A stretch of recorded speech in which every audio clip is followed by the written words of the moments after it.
Dom Pedro I iria proclamar a independência do Brasil em 7 de setembro de 1822 e governaria o Brasil até 1831.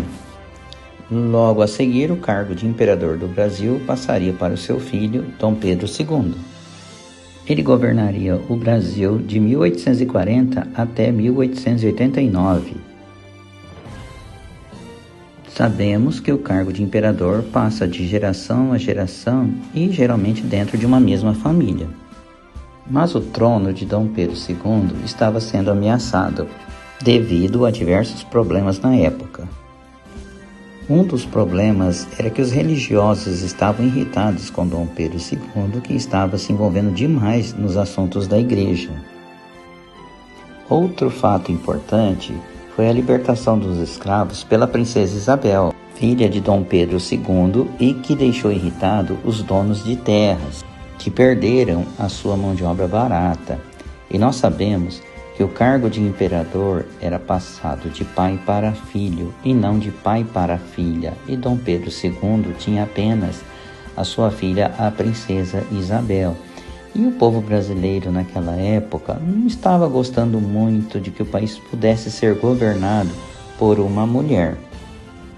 Os militares brasileiros também estavam muito desapontados, pois após a Guerra do Paraguai não se sentiram valorizados. E também o Brasil era o último país das Américas que não tinha um presidente da República.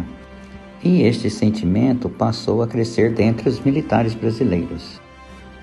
E o Marechal Deodoro da Fonseca era o militar mais influente da época.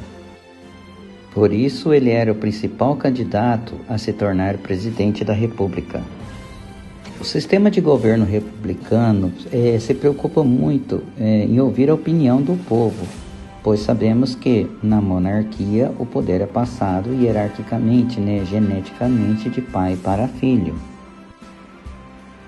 Esses e outros motivos levaram os militares, na figura do Marechal Deodoro da Fonseca, a proclamar a República no dia 15 de novembro de 1889, encerrando então o período monárquico na história do Brasil. Na verdade, a proclamação foi um golpe militar e que depois obrigaria Dom Pedro II e sua família a ir embora do Brasil.